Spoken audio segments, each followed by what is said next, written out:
What happens when rock bottom comes with a mortgage? For Rebecca Taylor and her 2 children, their fresh start looked like this: peeling paint, a sagging porch, and more problems than one mother with a broken heart and empty bank account could possibly handle.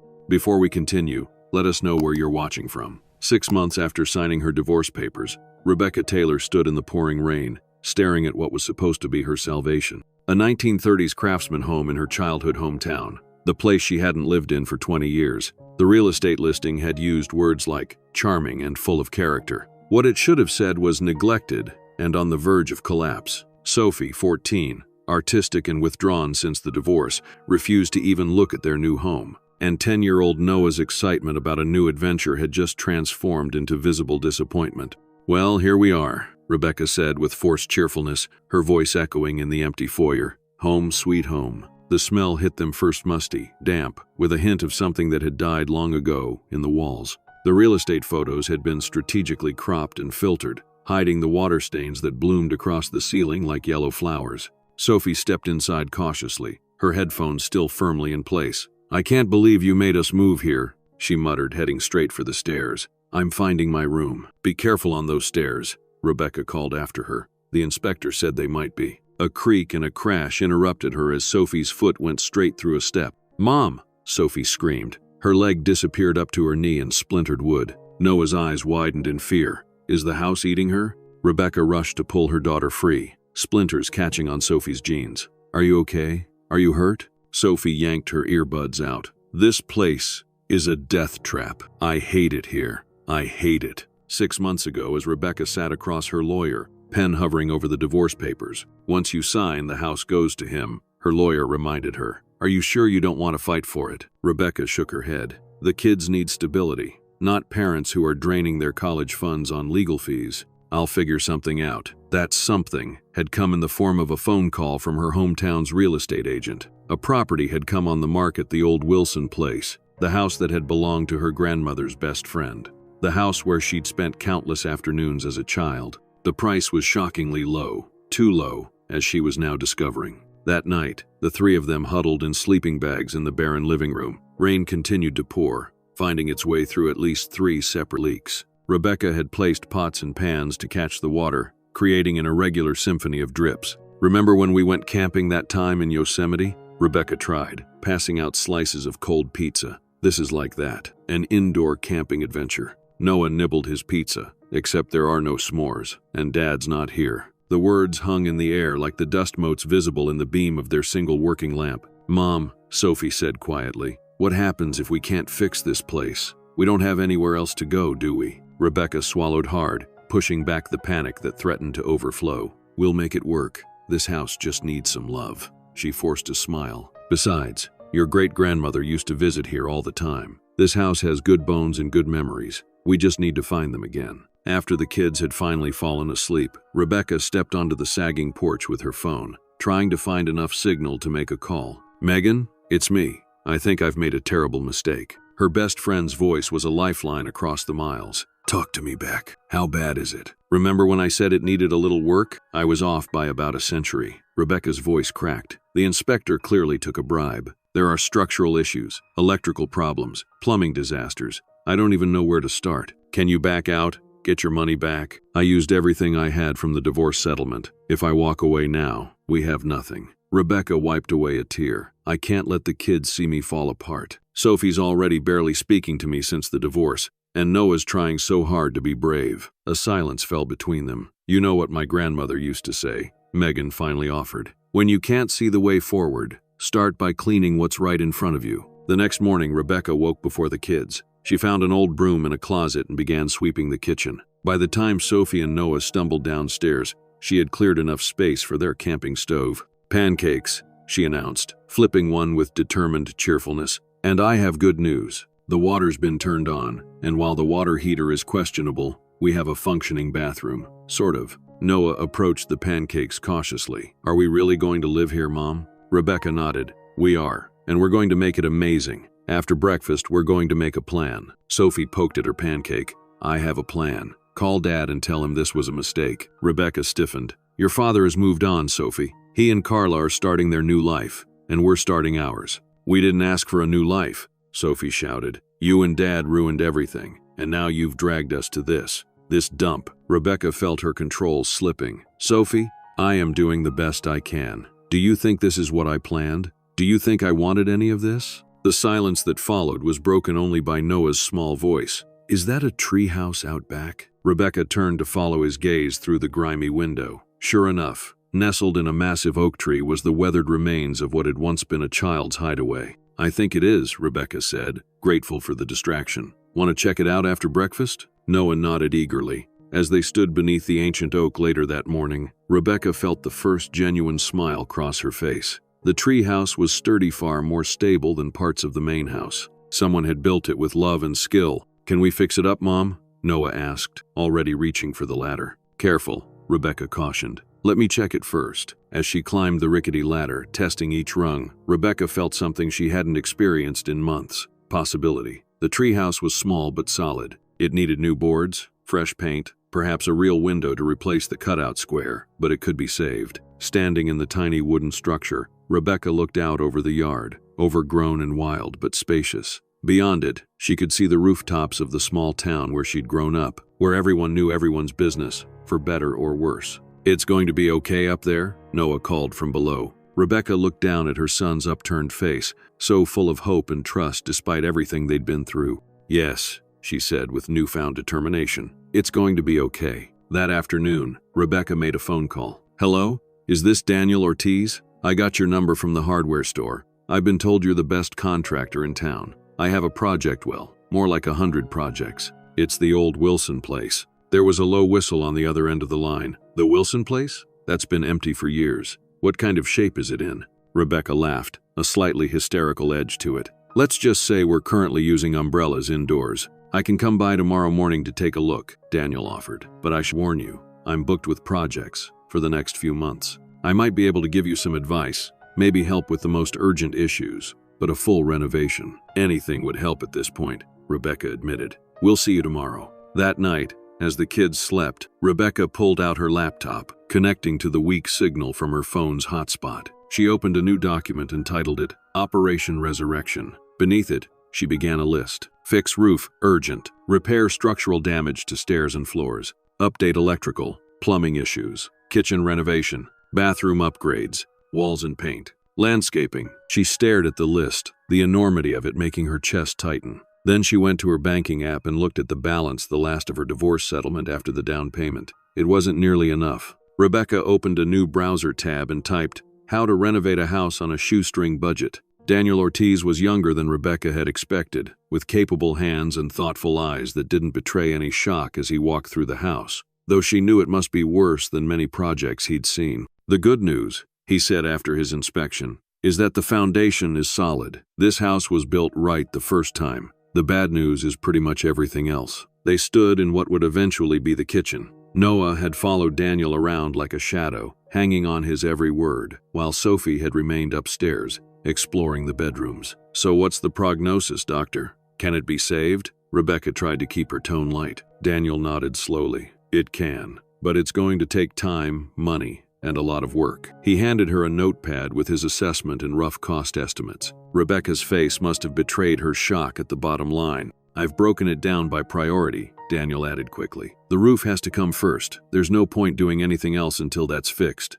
I can help you source materials, maybe even get some discounts through my connections." "And your labor costs?" Rebecca asked hesitantly. Daniel glanced at Noah, who was pretending not to listen while examining a loose floorboard. "I could work weekends, teach you some basics, so you can do some simpler stuff yourself. That would cut down significantly on cost." Rebecca felt a wave of relief. "That would be incredible. Thank you." Mom, Sophie's voice echoed from upstairs. "Come up here. You need to see this." Rebecca and Daniel exchanged glances before heading up the precarious staircase. They found Sophie in what would be her bedroom, carefully peeling away layers of faded wallpaper. "Look what I found underneath." Behind the floral pattern were pencil sketches directly on the plaster, beautiful drawings of the town as it had looked decades ago, along with notes and dates. One section showed the very house they stood in, labeled Home Sweet Home, 1945. "These are amazing," Rebecca breathed, running her fingers over the lines. "There's a signature," Sophie pointed. "Evelyn W. Evelyn Wilson." Daniel nodded. "The original owner." She was quite the local character from what I've heard. My grandfather used to talk about her. She's still alive, Rebecca said. My grandmother's best friend. The real estate agent mentioned she moved to a smaller place in town a few years back. That's why I was drawn to this house. The connection. Sophie was still examining the drawings. These are really good. She was talented. It was the most enthusiasm Sophie had shown about anything since they'd arrived. We should preserve these, Rebecca decided. When we redo this room, we'll leave this wall as is. It's part of the house's story. That afternoon, as Daniel measured the roof for materials, a car pulled up outside. A small, elderly woman with perfectly coiffed white hair made her way carefully up the broken path to the front door. Rebecca opened it before she could knock. Mrs. Wilson? The older woman's eyes crinkled. Rebecca Taylor, look at you. All grown up. I'd recognize those eyes anywhere, just like your grandmother's. Rebecca stepped forward to help her up the porch steps. Please come in,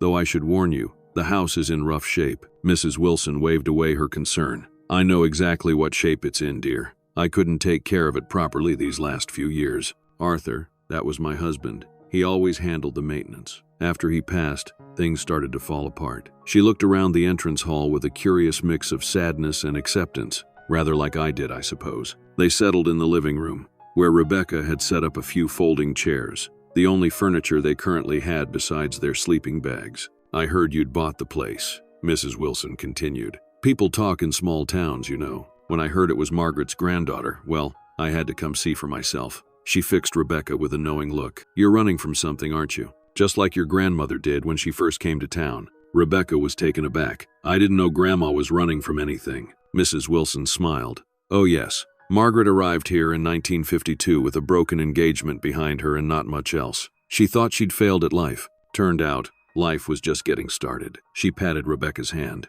This house has seen its share of new beginnings. Sophie appeared in the doorway, hovering uncertainly. And who might this young lady be? Mrs. Wilson asked. This is my daughter, Sophie. Rebecca introduced them. Sophie, this is Mrs. Wilson. She's the one who drew those pictures upstairs. Mrs. Wilson's eyes lit up. You found my drawings? Oh my, I'd forgotten all about those. Arthur was always after me to stop drawing on the walls, but I told him, it's our house. Who's to say we can't decorate it how we please? Sophie stepped forward. They're really good. Did you ever become an artist? In my own small way, Mrs. Wilson replied. I illustrated children's books for years, nothing famous, mind you, but it brought me joy. She studied Sophie. You have an artist's eyes, I can tell. Do you draw? Sophie shifted uncomfortably. I used to. Not much anymore. Mrs. Wilson nodded thoughtfully. Well, creative wells run dry sometimes. They fill back up when you're ready. She turned to Rebecca. Now, I didn't just come to reminisce. I've brought you something. She reached into her large handbag and pulled out a worn leather-bound book, The House Diary. Arthur and I recorded everything about this house when we replaced the water heater, what color we painted each room, where we planted bulbs in the garden. I thought it might help you. Rebecca accepted the book with reverence.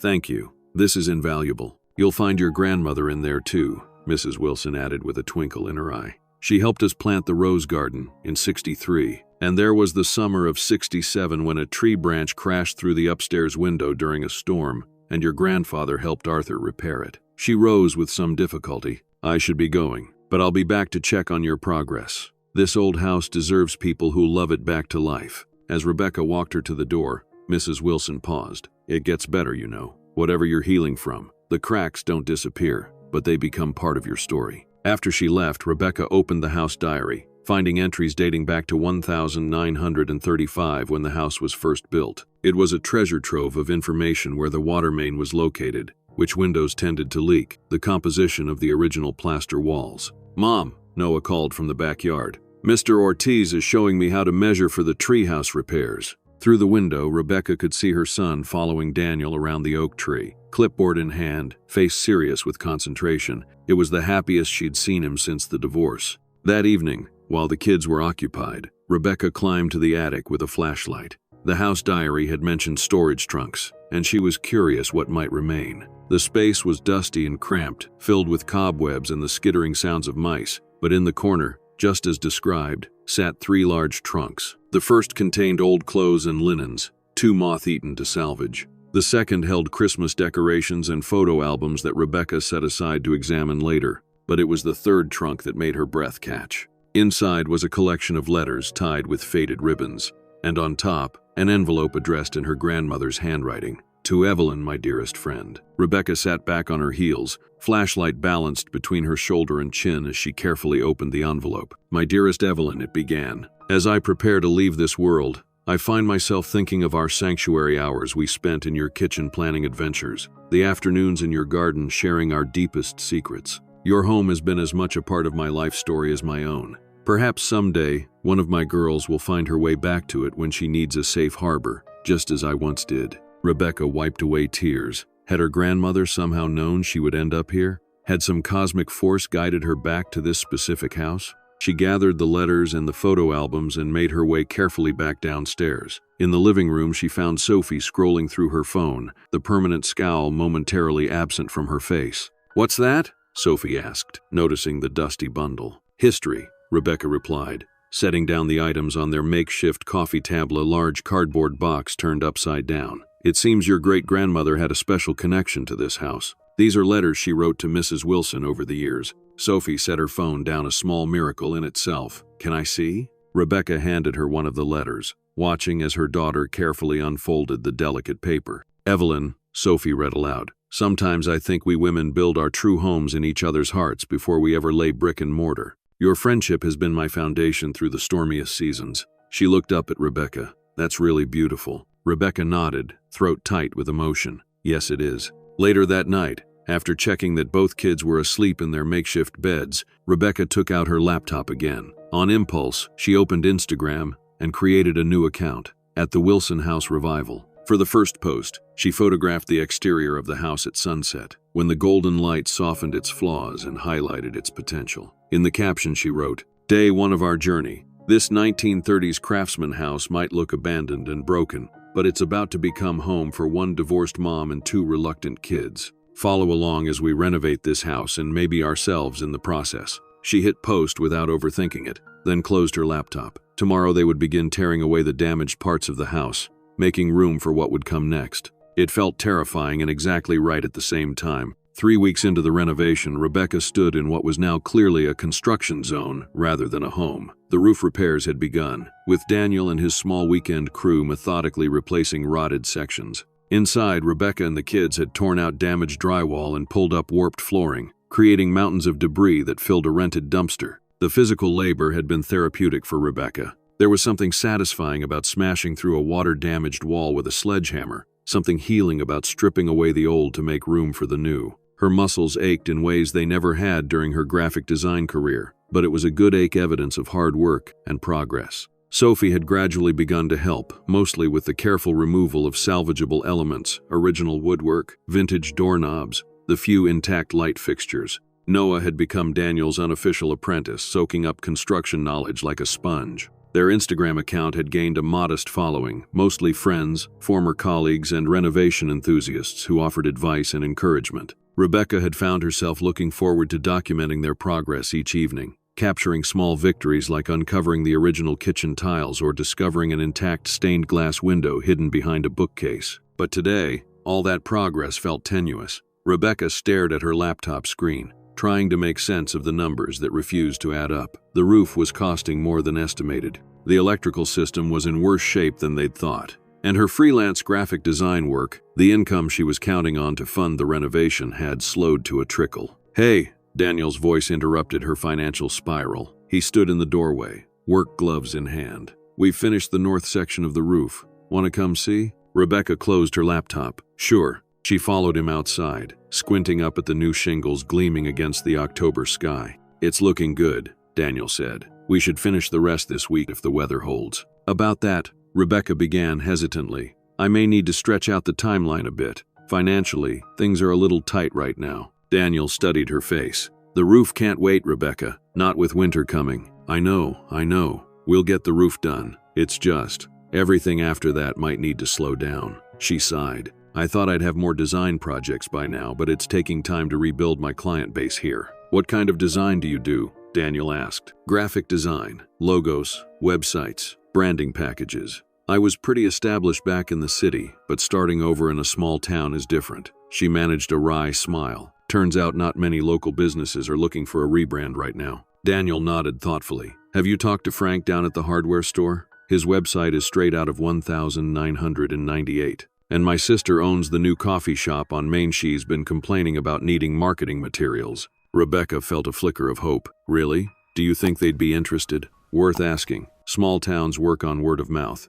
Once you do one good job, others will follow. He hesitated. And as for the renovation, we could work out a payment plan. Or you could help me with some other projects. Design work for my contracting business in exchange for labor here. Before Rebecca could respond, fat raindrops began to fall. Looks like that storm's moving in early, Daniel observed, glancing at the darkening sky. We should get the tarp secured over the unfinished section. They spent the next hour battling increasingly heavy rain and wind, working to protect the exposed portions of the roof. By the time they finished, both were soaked to the skin. You should head home, Rebecca told Daniel as they stood dripping in the entryway. It's getting bad out there. As if in response, a crack of thunder shook the house, followed by the lights flickering once, twice, then going out completely. Noah appeared from the kitchen, flashlight already in hand. Power's out, Mom? Perfect, Rebecca muttered. Just perfect. I'll check the breaker box before I go, Daniel offered, accepting the flashlight from Noah. Where's your sister? Rebecca asked, peeling off her wet jacket. Noah shrugged. Upstairs with her headphones, probably. Rebecca made her way carefully up the stairs in the dim light. Sophie, we've lost power. No response came from behind Sophie's closed door. Rebecca knocked, then pushed it open to find the room empty. Frowning, she checked the bathroom and the other bedrooms before returning downstairs. She's not up there, Rebecca told Noah, trying to keep the worry from her voice. Did she say she was going somewhere? Noah shook his head. I haven't seen her since lunch. A cold feeling settled in Rebecca's stomach. Sophie, she called, moving from room to room. Sophie, where are you? Daniel returned from the basement. Breaker's fine. It's a neighborhood outage, but we've got another problem. There's water coming in from somewhere. The basement's starting to flood. Rebecca barely registered his words. Sophie's missing. She's not in the house. Maybe she's in the treehouse, Noah suggested. In this storm? But even as Rebecca questioned it, she was already moving toward the back door. It would be just like Sophie to retreat to the half-renovated treehouse, heedless of the weather. The three of them ventured into the downpour, calling Sophie's name. The treehouse was empty, leaves and rain blowing through its open window frame. Could she have gone to a friend's house? Daniel asked, having to shout over the wind.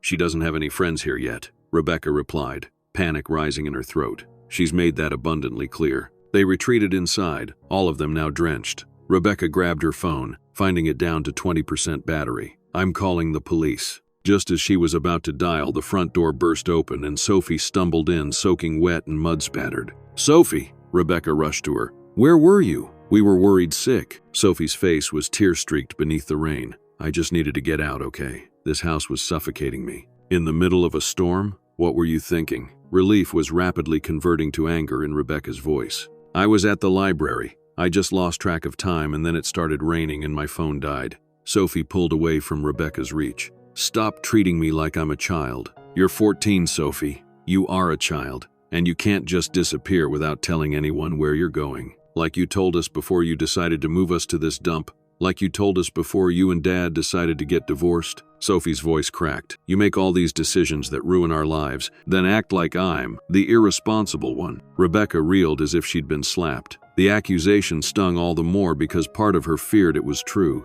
Sophie, that's not fair to your mom, Daniel interjected gently. Stay out of it, Sophie snapped. You're not part of this family. Sophie Taylor, Rebecca admonished. Apologize right now. Why should I? It's the truth. He's just some guy you hired who probably feels sorry for us. Sophie stormed past them toward the stairs. I hate this house. I hate this town. And I hate what our family has become. Her bedroom door slammed, the sound reverberating through the half-demolished house. An uncomfortable silence fell, broken only by the steady drip of water from multiple leaks that had sprung up during the storm. I'm sorry about that, Rebecca finally said to Daniel, mortification heating her cheeks. Don't be, he replied. Teenagers plus divorce plus renovation. That's a lot for anyone to handle. Noah stood awkwardly nearby, eyes wide and worried. Is Sophie going to be okay? Rebecca put an arm around his shoulders. She will be. We all will.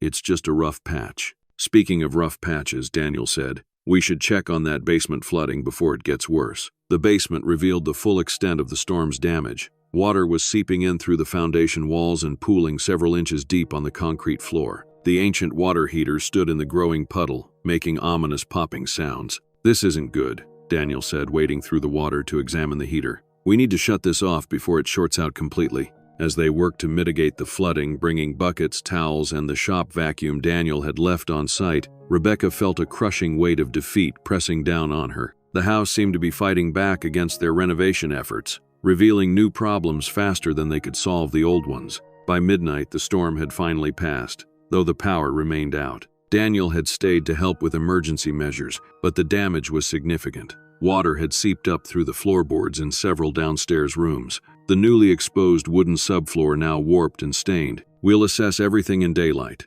Daniel said as he prepared to leave. "It might look better once things dry out." But they both knew he was being optimistic. After he left, Rebecca sat alone in the dark kitchen, a battery-powered lantern casting long shadows on the walls. Noah had finally fallen asleep, and Sophie remained barricaded in her room. The house creaked and settled around her, water still dripping from somewhere into a pot she'd placed on the floor. She pulled out her phone, now plugged into her laptop for charging, and opened the camera roll. Scrolling back, she found photos from their previous life. The spacious suburban home with its perfect lawn, the kids smiling at birthday parties, family vacations with her now ex-husband. They looked happy, untroubled. Had it all been an illusion? On impulse, she opened Instagram and began typing, "Tonight, our renovation hit rock bottom. Literally, our basement is flooded, the power is out, and my teenage daughter just told me she hates everything about our new life. Sometimes I wonder if I've made a terrible mistake. Is trying to save this old house just another way of avoiding the truth that some things can't be fixed?" Her finger hovered over the post button. Was she really going to share this vulnerability with strangers? With a deep breath, she pressed post, then set the phone aside. Morning arrived with weak sunlight filtering through windows still streaked with yesterday's rain. Rebecca had fallen asleep at the kitchen table, her neck stiff and aching. The power was still out, and the house felt damp and colder than before. She made her way to the basement stairs, dreading what she would find. The water level had receded slightly, but left behind a layer of silt and debris. The water heater was definitely dead, another major expense she hadn't budgeted for. As she stood surveying the damage, footsteps approached behind her. "Is it bad?" Sophie's voice was quiet. All the anger from the previous night drained away. Rebecca turned to find her daughter standing on the stairs, looking small and uncertain in her oversized sweater. "It's not great," she admitted, "but it's fixable." Sophie nodded, coming to stand beside her mother. "I'm sorry about last night. I shouldn't have said those things." Rebecca put an arm around her shoulders, surprised when Sophie didn't pull away. "Some of what you said was true. I did make decisions that affected your life, without giving you much choice. I'm sorry for that part. You didn't choose the divorce, though, did you?" Sophie asked, her voice small. "Dad did, because of her." Rebecca hesitated. She'd been careful not to vilify her ex-husband to the children, even when his affair with his much younger colleague had been the catalyst for their split. "Relationships are complicated, Sophie. But no, I didn't choose for our family to break up." Sophie leaned against her mother slightly. "I don't really hate it here. Not all of it, anyway." "No?" Rebecca smiled faintly. "What parts don't you hate?" "The drawings on my wall, Mrs. Wilson. The way you can see so many stars at night." She paused. "The treehouse has potential too, I guess." It wasn't much, but it felt like a significant peace offering. "What are we going to do about all this?" Sophie gestured at the flooded basement. Rebecca took a deep breath. "First, we're going to have breakfast.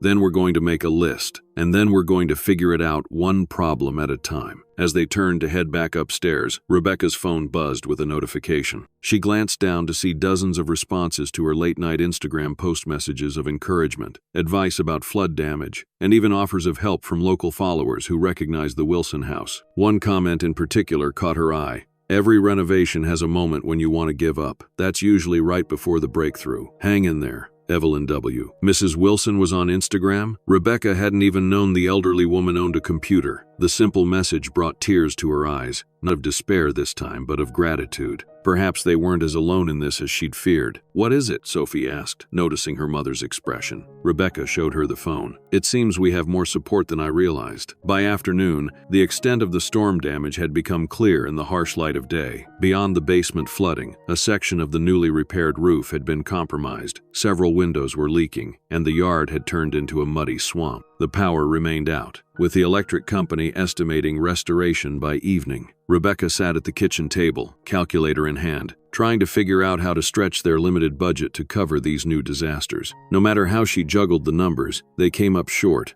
A knock at the door interrupted her calculations. She opened it to find Daniel, and behind him, a small group of people she didn't recognize. "Hope you don't mind the company," Daniel said. "Word got around town about the storm damage. These folks wanted to help." A middle-aged woman stepped forward. "I'm Linda from the hardware store, Frank's wife. We brought some fans to help dry things out once the power's back." She gestured to a truck parked in the driveway, loaded with equipment. An older man in overalls introduced himself next. "Jim Peterson. I do plumbing work when these young fellas get stumped." He nodded toward Daniel. "Thought I'd take a look at your water heater situation." One by one, the neighbors introduced themselves. A retired contractor, a landscape designer, a high school woodshop teacher. People Rebecca had never met but who had seen her Instagram posts or heard about the Wilson house renovation through town gossip. "You don't have to do this," Rebecca said, overwhelmed by the unexpected support. "Sure we do," Linda replied matter-of-factly. "That's how small towns work. You'll do the same for someone else someday." As the impromptu work crew dispersed throughout the house, Rebecca caught Daniel's eye. "Did you organize this?" He shook his head. "Can't take credit. Mrs. Wilson called me this morning, said she'd been following your Instagram and thought the house needed all hands on deck today." He smiled. Apparently she made quite a few calls. Throughout the day, more people arrived, bringing tools, expertise, and food. Noah emerged from his initial shyness to proudly show visitors the treehouse renovation plans he'd been working on. Even Sophie ventured downstairs, eventually helping a local art teacher sort through salvageable materials from the basement. By evening, the power had been restored. Industrial fans were drying out the worst affected areas, the dead water heater had been removed, and the leaking windows temporarily sealed. What had seemed like an insurmountable disaster that morning now felt manageable. As the last of the helpers departed, promising to return the following weekend, Rebecca stood on the porch watching the sunset. The house behind her hummed with the sound of fans and dehumidifiers, evidence of damage but also of renewal. Daniel joined her, wiping his hands on a rag. "We made good progress today." Rebecca nodded. "I don't know how to thank everyone." "You could start by coming to the town festival next weekend," he suggested. "It would be a good opportunity to meet more people, maybe pick up some design clients." "A festival?" "Harvest Festival. It's a big deal around here. Craft booths, food vendors, local businesses showcasing their services. My contracting company always has a booth." He hesitated. "Actually, I was thinking, you mentioned needing more design work, and I've been wanting to update my company's logo and website. Maybe we could work out a trade, your design services for some of the more specialized renovation work you need." The offer was exactly what Rebecca needed, both professionally and financially. "That sounds perfect, actually." As Daniel left, Rebecca took out her phone and opened Instagram once more. She photographed the now crowded driveway, filled with trucks and cars from their community helpers, and typed, "24 hours ago, I thought we'd hit rock bottom. Today I learned that rock bottom is a foundation if you have the right people helping you build. To everyone who showed up today, thank you for reminding us what community means." That night, for the first time since they'd moved in, Rebecca fell asleep with a sense of hope stronger than her fears. The Harvest Festival transformed the small town's main street into a bustling marketplace. Colorful booths lined both sides of the road, the smell of kettle corn and apple cider donuts filling the air. Children dashed between hay bales and cornstalk decorations while local musicians played from a small stage in the town square.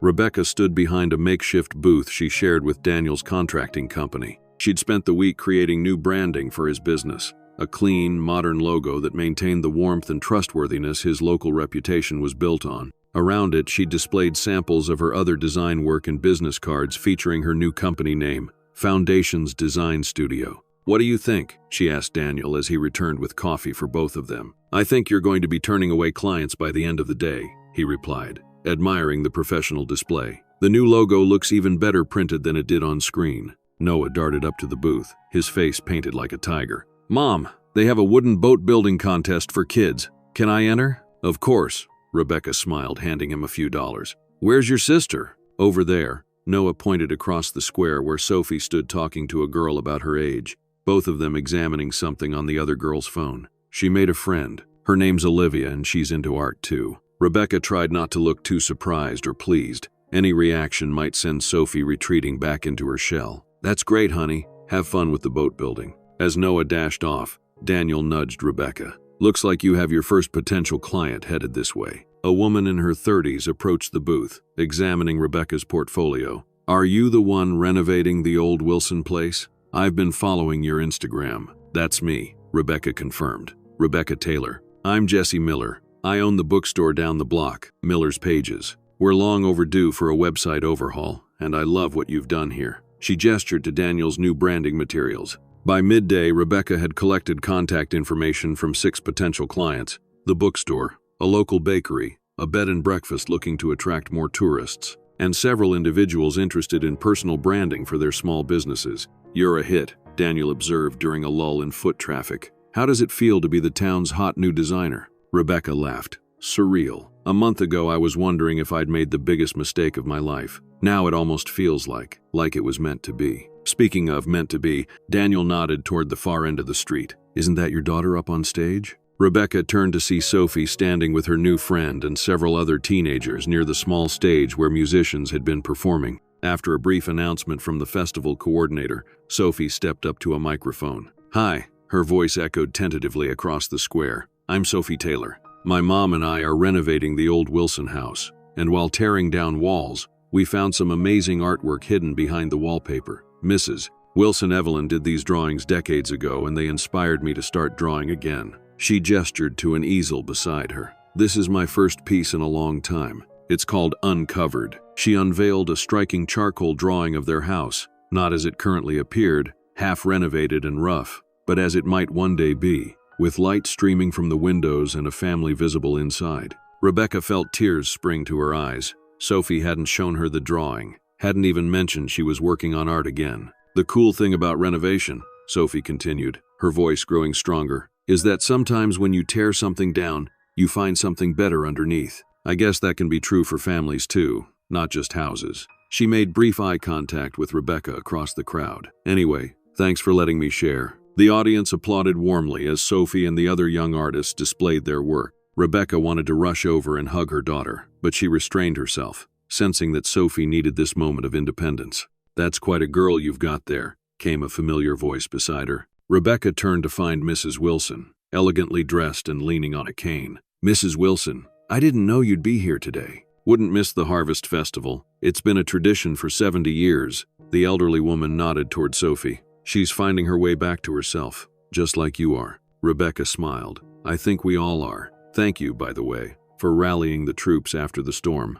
I don't know what we would have done without everyone's help. That wasn't me, Mrs. Wilson said with a twinkle in her eye. That was the house. The house? The Wilson house has always brought people together. It was a gathering place for decades. Dinner parties, community meetings, children's birthdays. The house remembers, even if the people sometimes forget. She patted Rebecca's hand. You're restoring more than just walls and floors, my dear. Before Rebecca could respond, Noah came racing up, proudly displaying a small wooden boat painted in bright colors. I got second place, Mom. That's wonderful, honey. Did you make it all yourself? Noah nodded enthusiastically. Mr. Ortiz helped a little with the sanding, but I did the rest. The judge said my design was innovative. He turned to Mrs. Wilson. Did you see Sophie's drawing? It's really good. It certainly is, Mrs. Wilson agreed. Both of you have hidden talents, it seems. Noah's been redesigning the treehouse, Rebecca explained. He's got quite an eye for structure. Takes after his mother, Daniel commented, joining the conversation. Good to see you, Mrs. Wilson. How's that loose porch railing I fixed for you holding up? Solid as a rock, Daniel. You always do fine work. Mrs. Wilson glanced between him and Rebecca with a knowing smile. I should find myself a seat for the pie contest judging. Noah, would you be a gentleman and escort an old lady to the tent? Noah proudly offered his arm, and the two set off across the square, leaving Rebecca and Daniel alone at the booth. She's matchmaking, Rebecca said, feeling her cheeks warm slightly. Daniel laughed. Mrs. Wilson has been trying to find me a wife for years. Don't take it personally. I won't, Rebecca assured him, though something about his easy dismissal left her feeling oddly disappointed. The rest of the festival day passed in a pleasant blur. Sophie remained with her new friends, occasionally waving to Rebecca from across the square. Noah shuttled between the children's activities and the booth, bringing updates and samples of festival food. By closing time, Rebecca had lined up enough design projects to keep her busy and solvent for months. As they packed up the booth materials, Daniel asked, Need help getting all this back to the house? That would be great, Rebecca nodded. Actually, I've been meaning to ask your opinion about the kitchen renovation. Now that we've handled the emergency repairs, I'd like to start planning the next phase.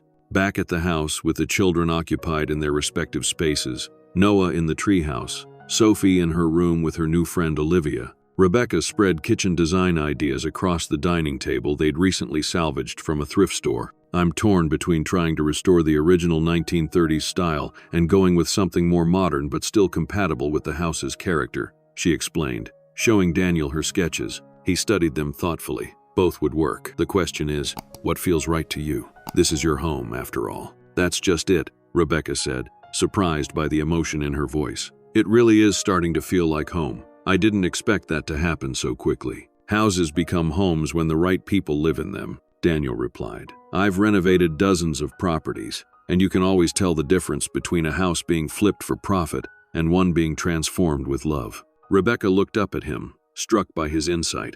In the weeks since the storm, Daniel had become more than just a contractor. He was a friend, a confidant, someone who understood both the technical and emotional aspects of her renovation journey. Speaking of transformations, she said, changing the subject, the kids seem to be settling in better. Sophie's making friends, and Noah's becoming quite the junior carpenter thanks to you. Daniel smiled. They're great kids. Noah's got a natural talent for building things, and Sophie, well, that artwork today was impressive. I had no idea she was drawing again, Rebecca admitted. After the divorce, she stopped doing anything creative. It was like that part of her just shut down. Sometimes we need to tear down before we can rebuild, Daniel said, echoing Sophie's words from earlier. That applies to people as much as houses. Their conversation was interrupted by a knock at the door. Rebecca opened it to find a small crowd on her porch, led by Mrs. Wilson and including several people who had helped after the storm. We thought you might like some company for dinner, Mrs. Wilson announced. Everyone brought something. Behind her, neighbors held casserole dishes, salad bowls, and dessert platters. This is so thoughtful, Rebecca said, stepping back to let them in. But I'm afraid the dining room is still a work in progress. Not a problem, said one of the women, whom Rebecca recognized as the local librarian. We thought we'd eat in the backyard. It's a beautiful evening, and Jim brought his portable fire pit. Before Rebecca could process what was happening, her backyard had been transformed into an impromptu dinner party. Folding tables appeared, string lights were hung between trees, and the fire pit was set up in a cleared space near the treehouse. Noah helped arrange chairs while Sophie and Olivia were enlisted to set the tables. Daniel organized a makeshift outdoor serving area on the back porch. Within 30 minutes, it felt as though Rebecca had planned this gathering herself. As dusk fell, the backyard glowed with warm light. 20 people sat around the mismatched tables, passing dishes and sharing stories. Rebecca found herself seated between Mrs. Wilson and the high school art teacher who had taken an interest in Sophie's talent. Your daughter has real potential, the teacher, Miss Ramirez, told her. I've invited her to join our after-school art club. We meet twice a week. That's wonderful, Rebecca replied. I've been hoping she'd find an outlet here. Mrs. Wilson leaned closer. I brought something for you. She handed Rebecca a small wrapped package. Open it when you have a quiet moment. From the treehouse, laughter erupted as Noah showed his new friends the improvements he'd been planning. Sophie sat at the far end of the table, animated in conversation with Olivia and 2 other teenagers, looking more like her old self than Rebecca had seen in over a year. Daniel caught her eye from across the gathering and raised his glass in a subtle toast. Rebecca returned the gesture, feeling a warmth that had nothing to do with the fire pit. Later, after the guests had departed and the children had gone to bed, Rebecca sat alone on the back porch with Mrs. Wilson's gift. Carefully unwrapping it, she found a small framed watercolor painting of the house as it had looked in its prime, vibrant garden, welcoming porch, windows aglow with light.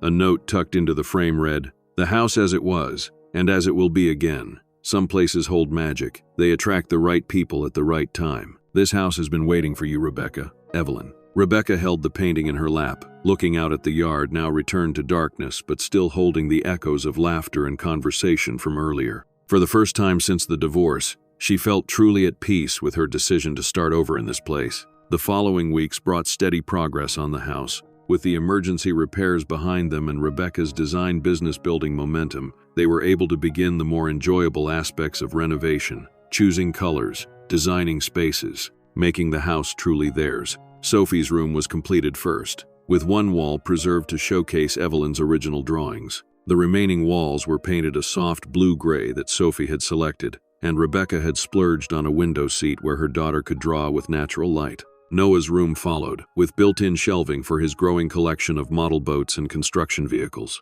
He had worked alongside Daniel to install the shelves, beaming with pride when they were perfectly level. The kitchen renovation began in earnest, with Rebecca opting for a blend of vintage charm and modern functionality. Original elements were restored where possible and complemented by new additions that respected the house's character. Throughout it all, their social media documentation continued, their follower count growing as people connected with the honest portrayal of both successes and setbacks. Rebecca found herself receiving messages from other divorced mothers, people undergoing renovations, and locals sharing memories of the Wilson house in its heyday. One evening, as November turned the air crisp and the last of the autumn leaves clung to the old oak tree, Rebecca sat on the newly restored front porch with Daniel, reviewing plans for the dining room. "I think we're actually ahead of schedule," she remarked, surprised by the realization. "At this rate, we might have the major renovations done by Christmas." Daniel nodded. "The community help has made a huge difference. Plus, you and the kids have learned fast. You're doing work now that I would have had to charge you for 2 months ago." "It's been good for all of us," Rebecca agreed. Noah's confidence has soared. And Sophie. She glanced through the window. Her daughter sat at the kitchen table, sketch pad open before her. Sophie's finding herself again. "And what about you?" Daniel asked quietly. "Are you finding yourself too?" Rebecca considered the question. "I think I'm finding a new self, someone stronger than I knew I could be," she smiled. "Turns out I'm pretty good with a power drill." "Among other things," Daniel added, "your design business is taking off. You've managed this renovation like a pro, and somehow you've kept it all together through storms both literal and metaphorical." "Not by myself," Rebecca pointed out. "I've had help. The kids, the community, Mrs. Wilson." She hesitated. "You." Their eyes met, and Rebecca felt a flutter of something she hadn't experienced in a long time, possibility. Not just for the house, but for herself. Daniel cleared his throat. "Speaking of the community, the Winter Lights Festival is coming up next month. It's another town tradition. Every house on Main Street gets decorated. There's a parade, hot chocolate." He hesitated. "I was wondering if you and the kids might want to go with me." "Like a date?" Rebecca asked, heart suddenly racing. "Like a family outing," Daniel clarified. "But yes, also like a date, if that's something you might be interested in." Before Rebecca could respond, Sophie pushed open the front door. "Mom, Mrs. Wilson is on the phone. She wants to know if we're still planning to host Thanksgiving here, or if it's too much with the renovation." Rebecca realized she'd forgotten all about her impulsive offer, made during the impromptu backyard dinner, to host Thanksgiving for their new friends. "Tell her yes, we're still on," Rebecca decided. "The dining room finished, but we'll make it work." As Sophie disappeared back inside, Rebecca turned to Daniel. "The Winter Lights Festival sounds wonderful. We'd love to go with you." His smile warmed her more than the porch's new space heater. "It's a date then, a family date." The phrase family date lingered in Rebecca's mind long after Daniel had gone home. Was that what they were becoming? A family of sorts? Not in the traditional sense, but something new and equally meaningful? She thought of how Noah looked up to Daniel, how Sophie had begun to share her artwork with him, seeking his opinion on colors for her room. She thought of the easy way he fit into their lives, bringing not just construction knowledge but patience, humor, and stability when they needed it most. It was too soon to put labels on whatever was developing between them. But like the house itself, their relationship had good bones, a solid foundation on which something beautiful might be built, given time and care. That night, Rebecca added to the growing house diary she'd started keeping, inspired by the original from the Wilsons. "Today I realized that home isn't just about having a roof over your head. It's about creating a space where healing can happen, where new beginnings are possible. This old house is teaching us that broken doesn't mean beyond repair for buildings or for people." The weeks leading up to Thanksgiving flew by in a blur of painting, sanding, and finishing touches. The dining room had become the focal point of their efforts, a space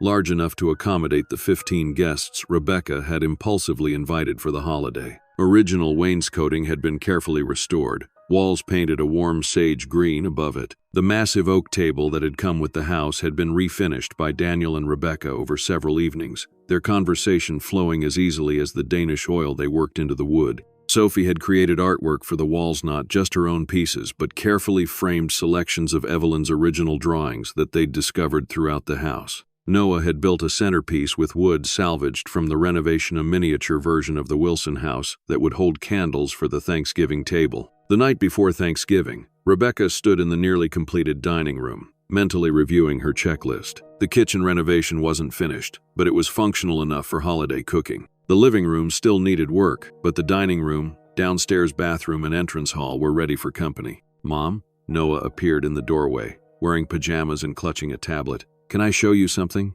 Rebecca sat on one of the newly reupholstered dining chairs, patting the seat beside her. "Of course, honey. What is it?" Noah settled next to her, opening a presentation app on his tablet. "It's my school project. We had to create something about home and what it means to us." He started the slideshow, which began with a photo of their old house in the city. "This was our first home," Noah narrated. "It was nice, but after Mom and Dad decided not to be married anymore, it didn't feel like home should feel." Rebecca's throat tightened as Noah advanced to the next slide, a photo of the Wilson house the day they arrived, dilapidated and unwelcoming in the rain. "This is our new house when we first saw it," Noah continued. "It looks scary and broken. I didn't think it could ever be a home." The next series of slides showed the renovation process, the roof repair, the treehouse reconstruction, the community work day after the storm. Photos of Daniel teaching Noah how to use tools, of Sophie uncovering the wall drawings, of Rebecca painting the kitchen cabinets late into the night. But then something amazing happened. Noah's narration continued. "We started fixing the broken parts, and as we fixed the house, something else got fixed too." The final slide showed a recent photo Rebecca had taken for their social media, the three of them plus Daniel on the front porch, all smiling, the house behind them looking increasingly charming with its new paint and restored details. "This is our home now," Noah concluded. "It's not perfect yet, but it's getting better every day, like us." Rebecca pulled her son into a tight hug, blinking back tears. "That's beautiful, Noah. I think it's your best project ever." "Miss Patterson said I should add more about the historical aspects of the house," Noah said, his voice muffled against her shoulder. "But I thought the people part was more important." "The people part is always more important," Rebecca agreed, kissing the top of his head. "The house is just the shell that holds us." From the doorway came a soft sound. Rebecca looked up to find Sophie watching them, her expression uncharacteristically vulnerable. "That was a good presentation, Squirt," she told her brother with gruff affection. "Thanks." Noah beamed at the rare compliment from his sister. "Want to see the animation I added for the final version?" As Noah showed Sophie his project, Rebecca slipped away to the kitchen. The emotional moment had reminded her how far they'd come in just a few months. From that first rainy night of regret to now preparing to host Thanksgiving in their partially renovated but increasingly beautiful home. She began pulling out ingredients for the pies she planned to bake early the next morning. The kitchen still had exposed subfloor in places, and the new island was only partially installed, but the vintage stove had been restored to working order, and the freshly painted cabinets brightened the space considerably. A knock at the back door surprised her. Through the window, she could see Daniel standing on the porch, holding something large and wrapped in a drop cloth. "Late delivery," he explained when she opened the door. "I wanted to get this installed before tomorrow." "What is it?" Rebecca asked, as he carefully maneuvered the wrapped object into the kitchen. "A housewarming gift, or maybe a pre-Thanksgiving gift." Daniel set it against the wall and pulled away the cloth to reveal a stunning piece of stained glass, a window panel featuring a craftsman-style design in amber green and blue tones. "Daniel, it's beautiful," Rebecca breathed, running her fingers over the smooth glass pieces. "Where did you find it?" "I made it," he admitted with a hint of shyness. "It's a hobby of mine.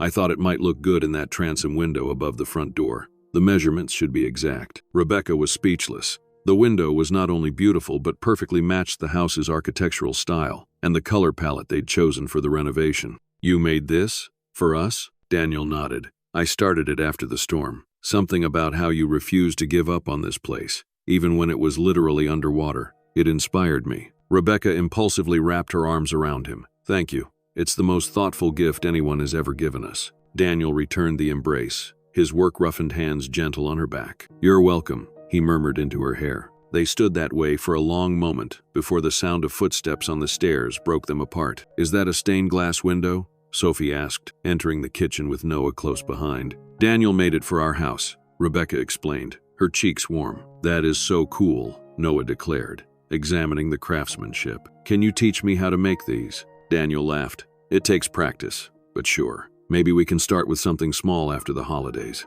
"It matches the colors in my mural," Sophie observed, referring to the design she'd been painting in the upstairs hallway, an artistic family tree that incorporated elements from both the house's history and their own. "Great minds think alike," Daniel told her with a wink. Together, the four of them carried the window to the front entrance. Daniel had brought the necessary tools, and within an hour, the stained glass was installed in the transom space, catching the last light of the evening and casting colored patterns across the refinished floor. "It's like the final puzzle piece," Rebecca said, standing back to admire the effect. Now the house finally looks the way it was meant to. That night, after Daniel had gone and the kids were in bed, Rebecca stood alone in the quiet house, taking in how far they'd come. The sagging porch had been rebuilt, the leaking roof replaced, the rotting floors restored. Light switches worked, water flowed from faucets without alarming noises, and heat circulated evenly through the radiators. But more importantly, laughter echoed in the halls again. Sophie's art adorned the walls.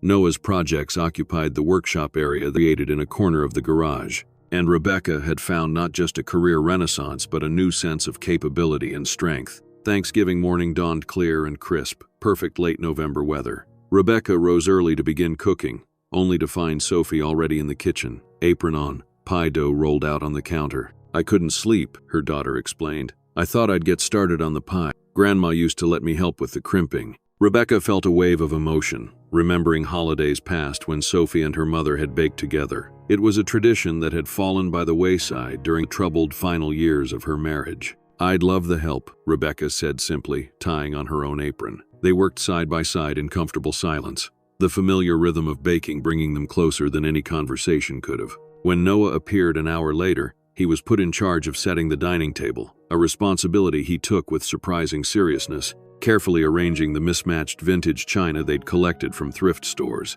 By noon, the house was filled with delicious aromas and the first guests were arriving. Mrs. Wilson came early, bearing an heirloom serving platter and a weathered cookbook. "My grandmother's recipes," she explained, handing the book to Rebecca. "I thought they should stay with the house." Daniel arrived with his sister and her family. Neighbors and new friends followed, each bringing food and stories to share. The dining room filled with conversation and laughter, the table crowded but cozy, the house seemingly expanding to embrace them all. Before they ate, Rebecca stood at the head of the table, suddenly emotional at the sight before her, this collection of people who had become so important to their lives in such a short time. "I want to thank everyone for coming today," she began. "A few months ago, when we first arrived at this house, I wasn't sure we'd ever feel at home here. The renovation seemed impossible, and starting over felt overwhelming." She glanced at her children, then at Daniel, and finally at Mrs. Wilson. "But you all showed us that impossible just means you haven't found the right help yet." She raised her glass.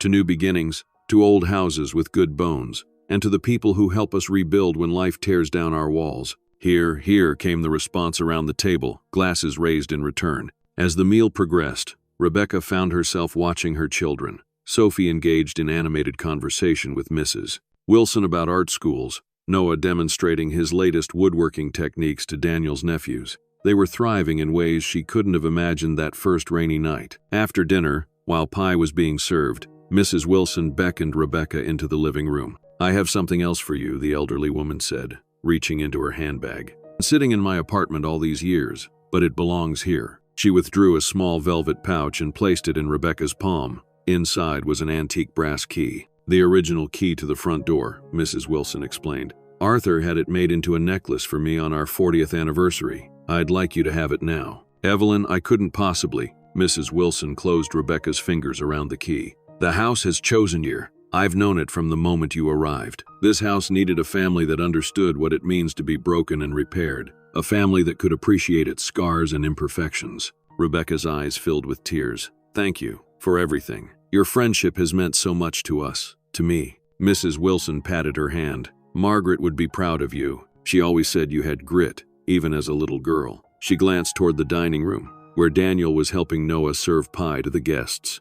"And she would approve of that young man. He has good honest eyes." Rebecca felt herself blushing. "We're just friends. It's too soon for anything else." "At my age, my dear, nothing seems too soon anymore," Mrs. Wilson chuckled. "When the right person comes along, you recognize it. It's like finding the perfect house that speaks to your soul." Later that evening, as the last guests were departing, Rebecca stood on the front porch with Daniel, watching the sunset cast long shadows across their newly landscaped yard.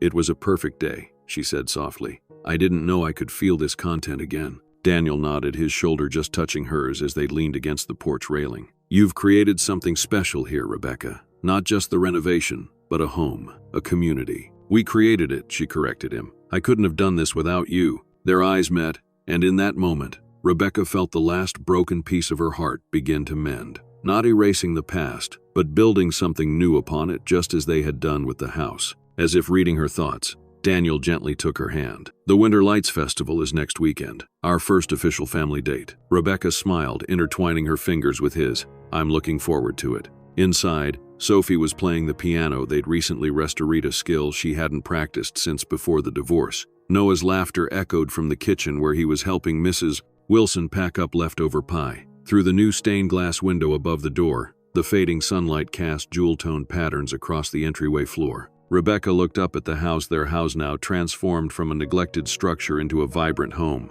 The exterior paint gleamed soft white with sage green trim. The porch welcomed with its comfortable chairs and potted evergreens. Warm light spilled from every window, no longer obscured by boards or plastic sheeting. It's not just a renovation, Rebecca realized aloud. It's a restoration of the house, of us. Daniel squeezed her hand gently. That's the thing about old houses with good bones. They're never really broken beyond repair. They're just waiting for someone with enough love and patience to help them shine again. As they stood together on the porch of the Wilson house, now the Taylor house, Rebecca felt the truth of his words settle into her soul. Some things couldn't be fixed, but others could be transformed, rebuilt, and made stronger than before. The renovation wasn't complete. There would always be another project, another improvement to make. But the most important work was done. They had built more than a house. They had created a home. If there's one thing the Wilson house has taught us, it's that broken doesn't mean beyond repair. Sometimes the most beautiful transformations begin with the courage to tear down what isn't working and start fresh.